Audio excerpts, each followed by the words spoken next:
Nu-ți imaginezi câtă lume.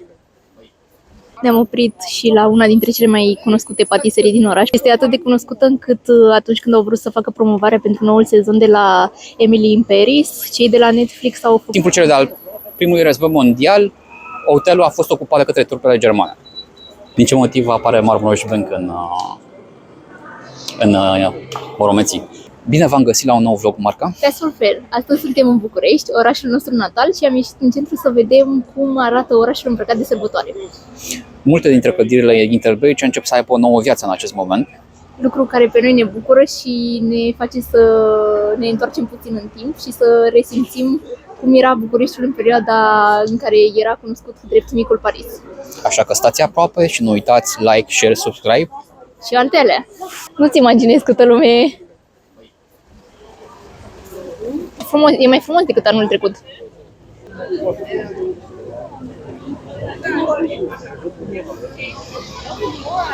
Astăzi este Casa Mița Biciclista, una dintre cele mai cunoscute atracții din București. Mița Biciclista a fost la începutul secolului trecut unul dintre cele mai importante și controversate personaje din Bucureștiul interbelic. Este cunoscută ca fiind prima femeie care a mers pe bicicletă în pantaloni, ceea ce era ceva foarte inedit secolul trecut. Ea a devenit proprietarea acestei case datorită relației amoroase pe care a avut-o cu regele Ferdinand I al României. După 80 de ani în care a avut timp, din păcate, să intre în paragină, casa a fost cumpărată de o asociație și renovată, iar așa cum o numesc noi proprietari, a devenit stabiliment creativ, loc în care se organizează expoziții, evenimente sociale, dar și care găzduiește un restaurant și un bar unde puteți să lua un prânz sau o gustare foarte cochetă.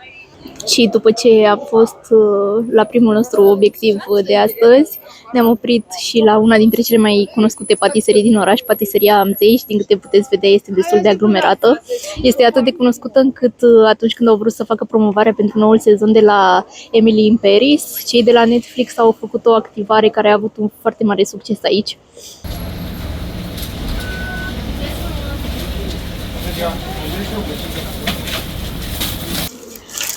Da, am descoperit-o pur întâmplător inițial, dar până s-a închis.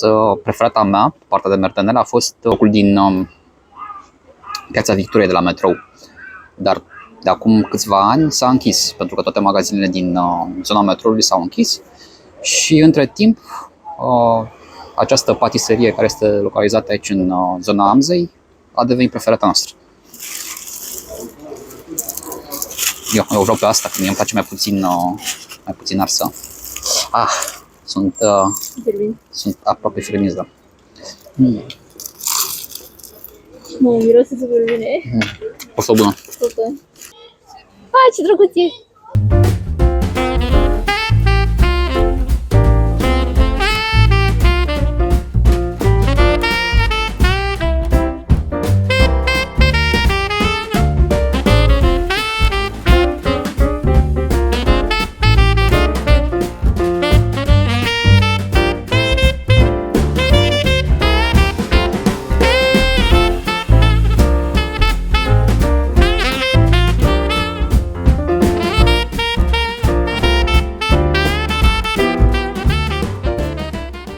A doua noastră oprire pe ziua de astăzi este Intercontinental Athénée Palace.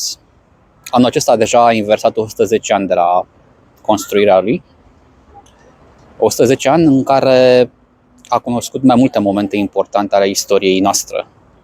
Luăm aici în considerare primul, al doilea război mondial, perioada comunistă, Revoluția din 89.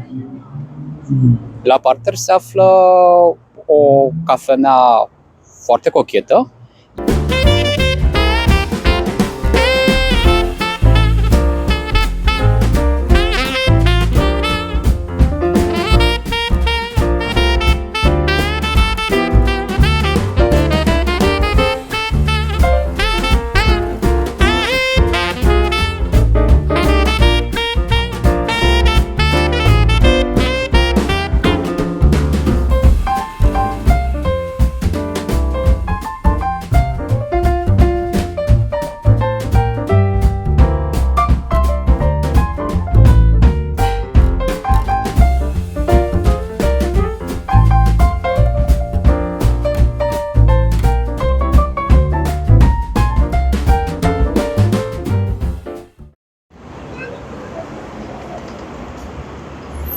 Ne aflăm chiar în centrul Bucureștiului, în fața hotelului Capitol.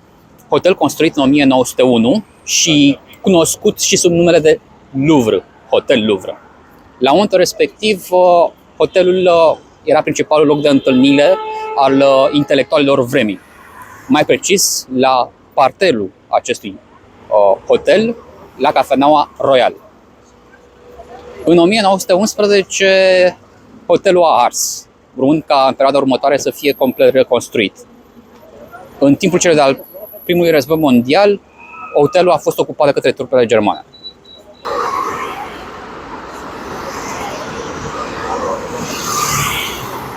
Ne aflăm în fața altui hotel din București, cum v-am obișnuit deja în acest vlog, Corinthia Grand Hotel de Boulevard.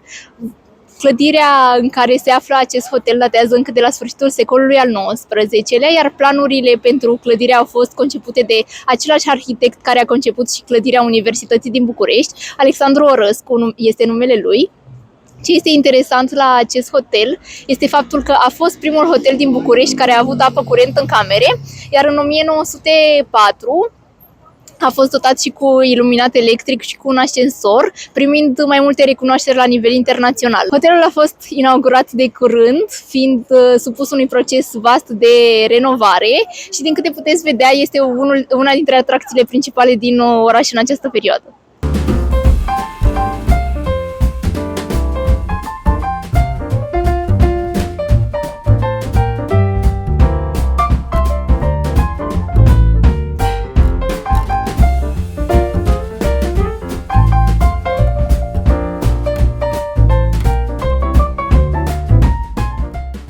Ne aflăm în sediul Marmaros Bank. În momentul de față este un hotel. Da, este unul dintre cele mai bune hoteluri de 5 stele din București. E un nume care apare în Moromeții. Da. De vedere arhitectural și arhitectonic, clădirea este legată de nume faimoase în perioada interbelică, precum arhitectul Petre Antonescu, inginerul Angel Salini, dar și pictorița Cecilia Cuțescu-Storc.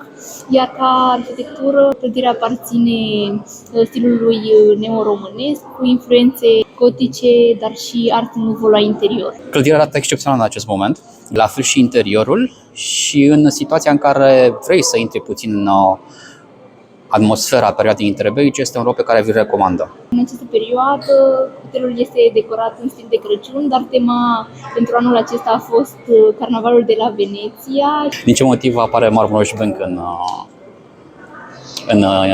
Moromeții? Da, Moromeții aveau datorii la bancă și au Da, exact. venit. Moromeții aveau datorii la bancă și unul dintre cei care trebuia să recupereze datoriile a trebuit să vină fix la Moromete în bătătură și pentru că Moromete nu avea niciun fel de bani, nu avea ce să-i dea, a trebuit să se asigure că nu are absolut nimic ce să-i ofere. Pentru că cei care veneau în situația în care nu găseau bani la țărani, luau efectiv animalele din bătătură, știi?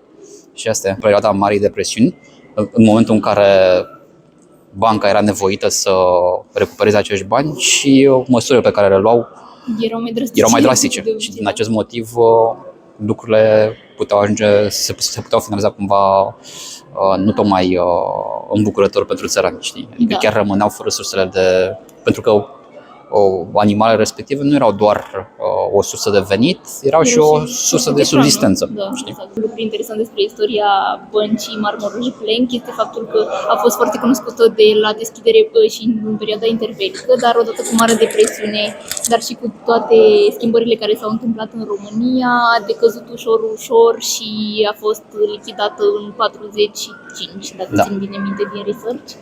Din nou, avea inclusiv sucursale la Paris și New York, din ce am citit. Marmaros Bank. Da, era o bancă foarte importantă. Tu ai observat că băncile astea, care erau super importante în perioada interbelică, au câte un sediu în proximitatea Băncii Naționale? Adică noi ne aflăm la câțiva metri de Banca Națională în acest moment. Da. Păi chiar citeam că atunci când a avut probleme Marmaros Bank, a fost susținută de Banca României ca să nu colapseze în Marea Depresiune. Pentru că avea nevoie de lichidități. Exact, clar. Da. După redeschidere, vechiul steif al băncii a fost transformat într-un bar și au fost inclusiv păstrate vechile cutii de valori intacte. Iar restaurarea este una de-a dreptul reușită. Da. Adică elementele respective au fost păstrate și e de dreptul impresionant. Da, inclusiv ușa seifului este cea originală. Este cea originală și recondiționată în acest moment.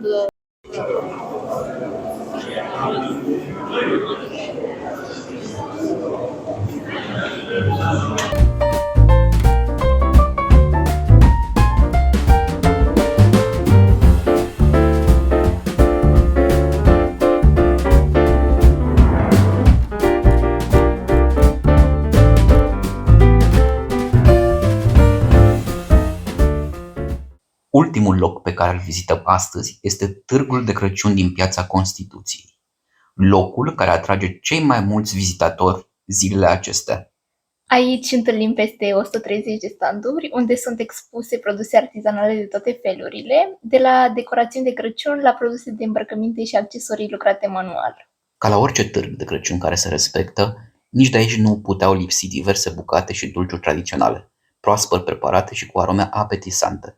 Totuși, e nevoie de multă răbdare pentru a sta la cozile care se formează la standurile cu mâncare. Vizitatorii care vin însoțiți de copii se pot bucura de atracții precum caruselul, roata panoramică, spectacole de teatru. Târgul este deschis până pe 26 decembrie, iar noi vă recomandăm să-l vizitați în timpul săptămânii, când nu este așa de aglomerat. Și asta a fost aventura Passport Pair pentru ziua de sâmbătă în București, pregătit cu haine de sărbătoare. Cu mici nuanțe interbelice pe aici pe acolo. Bucureștiul îmbrăcat în haine de sărbătoare este foarte frumos, dar noi nu am recomandat neapărat o vizită la Târgul de Crăciun și în special în weekend, pentru că este foarte aglomerat și, sincer, ne-am cam călcat pe picioare cu jumate de oraș. Dar în rest, Bucureștiul este atrăgător în hainele lui de sărbătoare. Și dacă v-a plăcut vlogul nostru, nu uitați like, share, subscribe și alte alea. Și noi ne vedem într-un vlog următor. Pa!